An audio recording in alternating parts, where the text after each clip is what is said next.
Greetings, this is Kal Kat, the Kal Katster, and there have been 777 episodes on this channel. Yay. This is not really, we're not going to really celebrate 777 episodes, but I just thought I'd mention it. This is a review of Star Trek Discovery Episode 3, People of Earth, directed by the awesome Jonathan Frakes.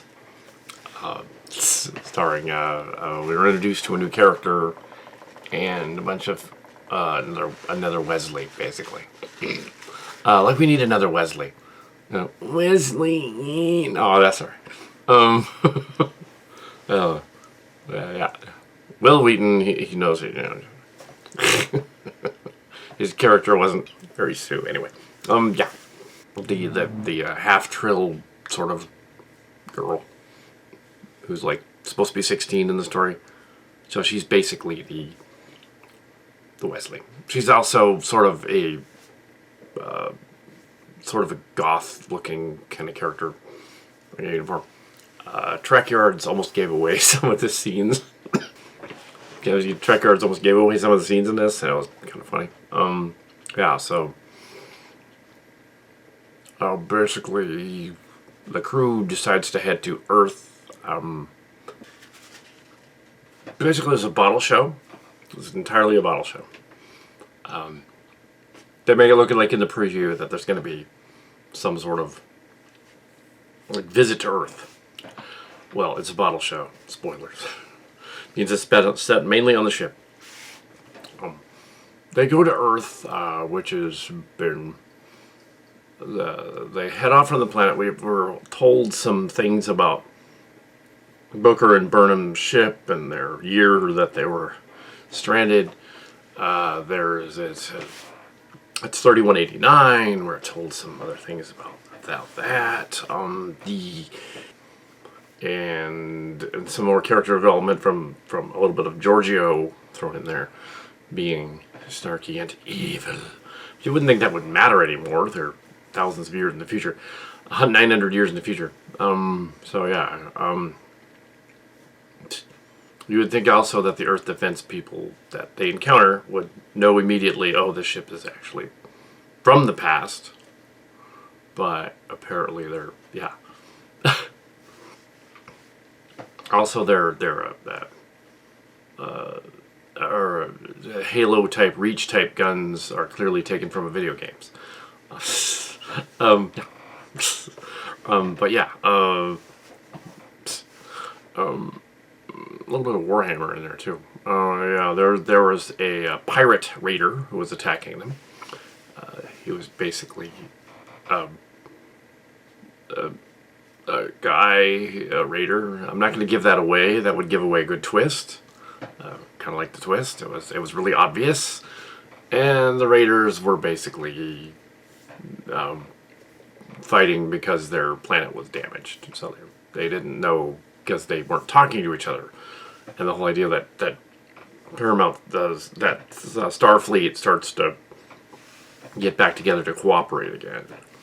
Clearly a message of hope kind of thing. The first two seasons of Discovery really didn't have that. This one was trying desperately to appeal to, well, I know the whole season was filmed and then they added the effects later during the COVID thing's still going on, incidentally. But it was filmed, they did all 13 episodes in the course of several months and then went and put the effects in it. So it's kind of see everybody doing stuff. I watched the Ready Room thing with Will Wheaton and Barry Wiseman. That was cool. Yeah, Will Wheaton made her cry, but in a good way. So commenting on her character development in the series, and yeah, but yeah, and the guy who plays Saru they interviewed him too, Mary Jones. He was yeah, he's been in stuff. Yeah, he's just has to be in layers of makeup, I guess. So we have. I don't think they don't do conventions too much, but if they do, when they do those again,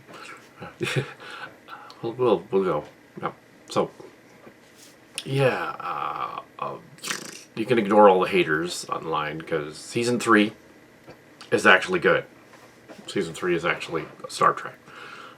The other 2 seasons takes a while for the stuff to ferment.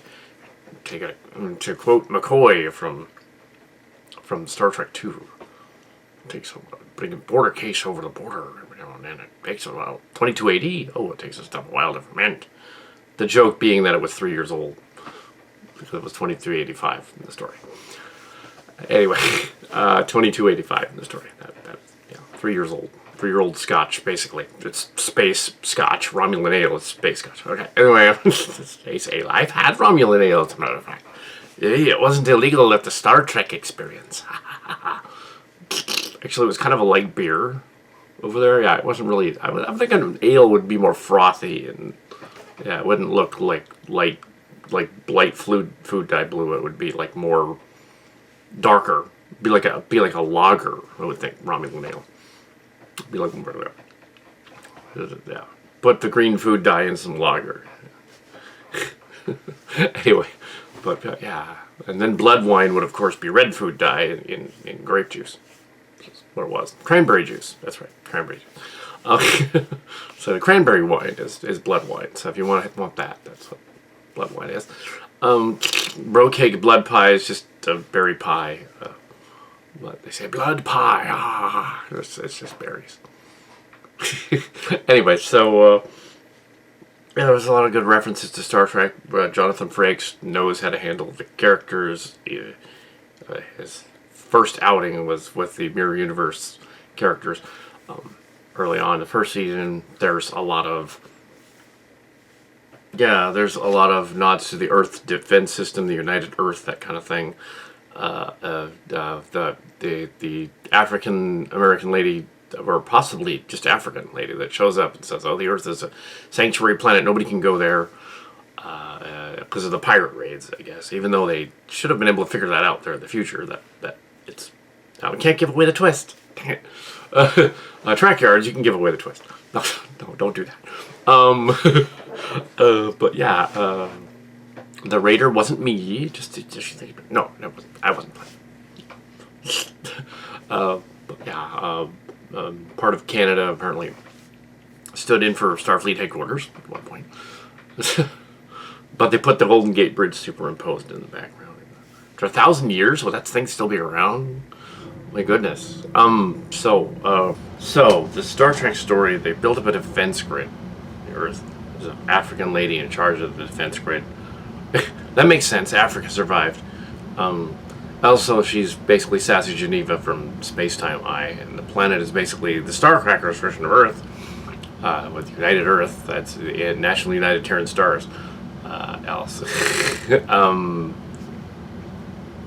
and yeah, it's probably to annoy all the right-wingers and say like, "Oh, dare there be the captain of the Earth be a black lady?" Yeah, well. To the right wingers. Yeah, so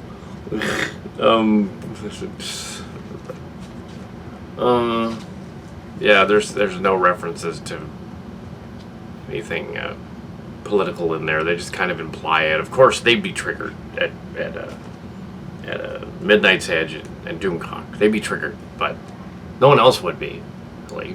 So no one else is triggered. Yeah, character development's really good in this episode. Story-wise, it's really good. They have... Yeah, it's actually a fairly good Star Trek episode. The twist is a little obvious, so I'm not giving it away.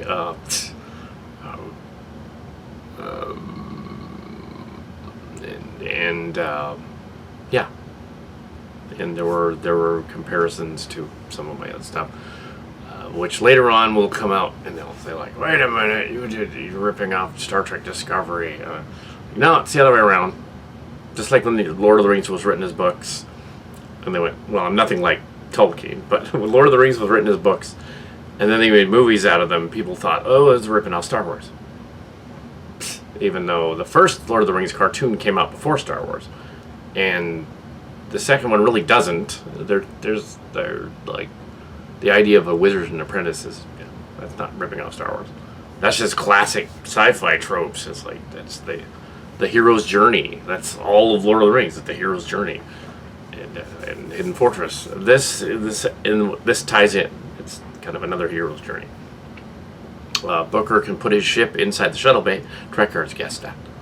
Apparently, it can mass shift a little bit. Mass shifting. Yes. Also, we have the Starfleet headquarters and a giant willow tree. I guess it was an oak tree that got really big. Yeah, Starfleet headquarters. It's there briefly. Yeah, this is a bottle show. It doesn't take place on Earth. That's the one drawback to it is they don't actually stay there. It's the journey to there, and then that's it. But yeah, that does give away a little bit. But the human adventure was different. And the similarities to many of the other stories. The human with the Trill symbiote, how would that work? Okay, fine. There's a teenager Wesley character. I think she's supposed to be the cisgendered alien, but Trill naturally are bigendered. So how does that not cisgendered bigendered alien? But how are they going to tackle that if they made her 16? That's going to be a little odd, just by the nature of that being fluid. I mean, you know who you want to be, but are you what but the idea that they have to get an alien Trill that's half like human and half Trill and do that to show a human that's bigendered is a little bit disingenuous. Because like they don't have to make it an alien. But they didn't address it though, so I'm thinking that they won't. And it's just like, oh, this is just a new character with a very reminiscent of Ezri Dax. I don't think it is supposed to be a descendant of Ezri Dax, because that would be amazing but weird. I don't think so. It's just a coincidence. Yeah, but it's the girl from those teen angst movies, young adult movies. Yeah, it's her. She's been in stuff. Yeah, forget the name. But yeah, that was my review of Star Trek Discovery, the people of Earth. Very, very much like a Canary space, like society. Very much a Type 2 civilization. They're sustainable on Earth, but if they've been out in space, they were high Type 2. So it's kind of like they've regressed a little. But they have an Earth shield, and that's right out of Distant Destinies. Not so much or Distant Destinies, but it's also out of Canary space. They also, well, they probably actually got it from Yamato and other stuff. They probably got it out of Spaceballs, the planet Duridia and Spaceballs. That's old school. Yeah, Starcrackers. Sassy Geneva is a captain on Earth from Space Timeline, but she's acting like Kimchi. But oh, they got them mixed up. Anyway, so that's my review of Earth, of people of Earth.